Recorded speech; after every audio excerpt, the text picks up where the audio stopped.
Hello, this is Father Paul, and I'm glad we're taking this journey together to read the Bible in a year.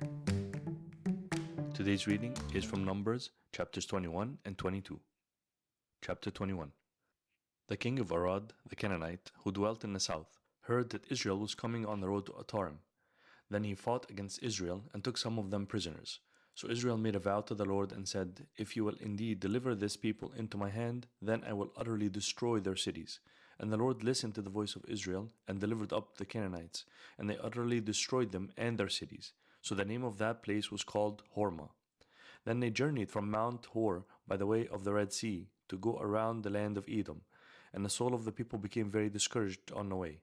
And the people spoke against God and against Moses. "Why have you brought us up out of Egypt to die in the wilderness? For there is no food and no water, and our soul loathes this worthless bread." So the Lord sent fiery serpents among the people, and they bit the people, and many of the people of Israel died.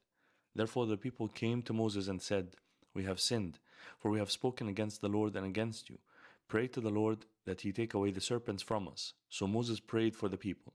Then the Lord said to Moses, "Make a fiery serpent and set it on a pole. And it shall be that everyone who is bitten, when he looks at it, shall live."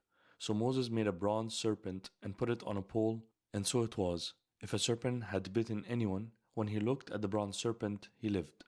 Now the children of Israel moved on and camped in Obot. And they journeyed from Obot and camped at Abarim, in the wilderness which is east of Moab, toward the sunrise. From there they moved and camped in the valley of Zered.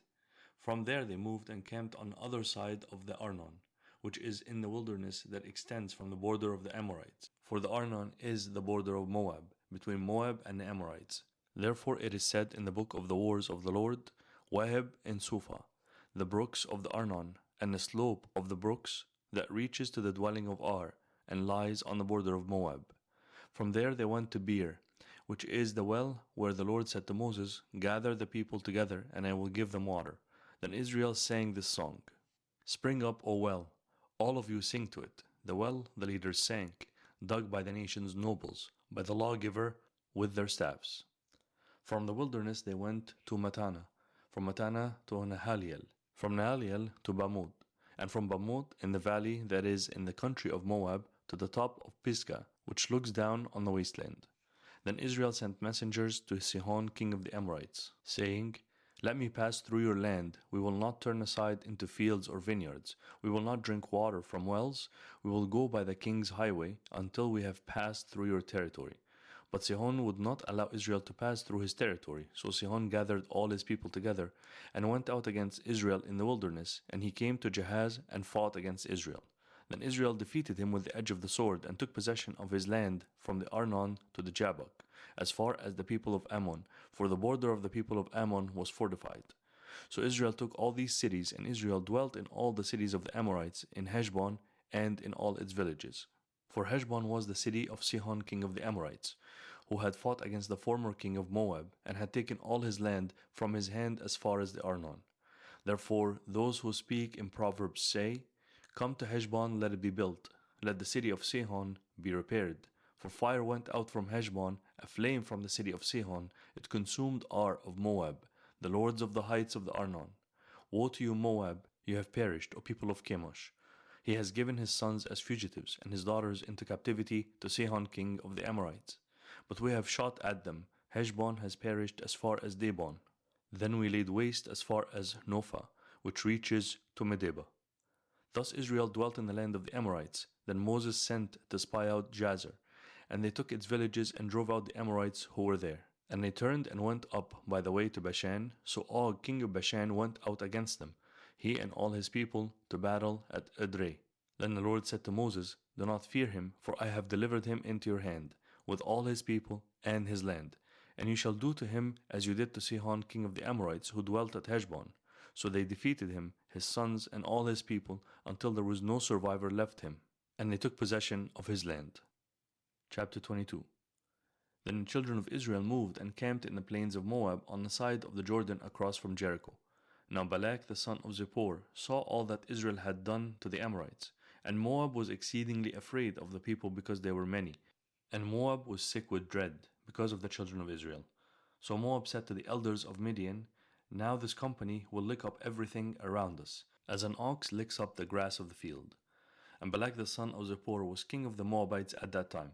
Then he sent messengers to Balaam the son of Beor at Petor, which is near the river in the land of the sons of his people, to call him, saying, Look, a people has come from Egypt. See, they cover the face of the earth, and are settling next to me. Therefore please come at once, curse these people for me, for they are too mighty for me. Perhaps I shall be able to defeat them and drive them out of the land. For I know that he whom you bless is blessed, and he whom you curse is cursed. So the elders of Moab and the elders of Midian departed with the diviner's fee in their hand, and they came to Balaam and spoke to him the words of Balak. And he said to them, Lodge here tonight, and I will bring back word to you, as the Lord speaks to me. So the princes of Moab stayed with Balaam. Then God came to Balaam and said, Who are these men with you? So Balaam said to God, Balak the son of Zippor, king of Moab, has sent to me, saying, Look, a people has come out of Egypt, and they cover the face of the earth. Come now, curse them for me. Perhaps I shall be able to overpower them and drive them out. And God said to Balaam, You shall not go with them. You shall not curse the people, for they are blessed. So Balaam rose in the morning and said to the princes of Balak, Go back to your land, for the Lord has refused to give me permission to go with you. And the princes of Moab rose and went to Balak and said, Balaam refuses to come with us. Then Balak again sent princes more numerous and more honorable than they. And they came to Balaam and said to him, Thus says Balak the son of Zippor, Please let nothing hinder you from coming to me, for I will certainly honor you greatly, and I will do whatever you say to me.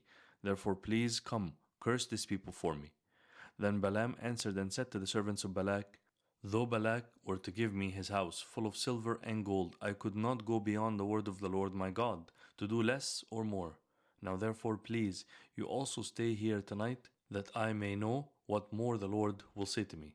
And God came to Balaam at night and said to him, If the men come to call you, rise and go with them, but only the word which I speak to you, that you shall do. So Balaam rose in the morning, saddled his donkey, and went with the princes of Moab. Then God's anger was aroused because he went, and the angel of the Lord took his stand in the way as an adversary against him. And he was riding on his donkey, and his two servants who were with him. Now the donkey saw the angel of the Lord standing in the way with his drawn sword in his hand. And the donkey turned aside out of the way and went into the field. So Balaam struck the donkey to turn her back onto the road. Then the angel of the Lord stood in a narrow path between the vineyards, with a wall on this side and a wall on that side.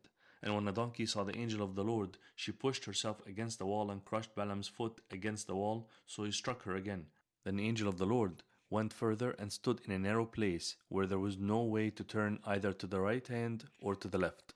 And when the donkey saw the angel of the Lord, she lay down under Balaam. So Balaam's anger was aroused, and he struck the donkey with his staff. Then the Lord opened the mouth of the donkey, and she said to Balaam, What have I done to you, that you have struck me these 3 times? And Balaam said to the donkey, Because you have abused me. I wish there were a sword in my hand, for now I would kill you. So the donkey said to Balaam, Am I not your donkey on which you have ridden? Ever since I became yours, to this day, was I ever disposed to do this to you? And he said, No. Then the Lord opened Balaam's eyes, and he saw the angel of the Lord standing in the way with his drawn sword in his hand. And he bowed his head and fell flat on his face. And the angel of the Lord said to him, Why have you struck your donkey these 3 times? Behold, I have come out to stand against you, because your way is perverse before me. The donkey saw me and turned aside from me these 3 times. If she had not turned aside from me, surely I would also have killed you by now and let her live. And Balaam said to the angel of the Lord, I have sinned, for I did not know you stood in the way against me. Now therefore, if it displeases you, I will turn back. Then the angel of the Lord said to Balaam, Go with the men, but only the word that I speak to you, that you shall speak. So Balaam went with the princes of Balak. Now when Balak heard that Balaam was coming, he went out to meet him at the city of Moab, which is on the border at the Arnon, the boundary of the territory. Then Balak said to Balaam, Did I not earnestly send to you, calling for you? Why did you not come to me? Am I not able to honor you? And Balaam said to Balak, Look, I have come to you. Now have I any power at all to say anything? The word that God puts in my mouth, that I must speak. So Balaam went with Balak, and they came to Kirjath Huzot. Then Balak offered oxen and sheep, and he sent them to Balaam and to the princes who were with him. So it was the next day that Balak took Balaam and brought him up to the high places of Baal, that from there he might observe the extent of the people.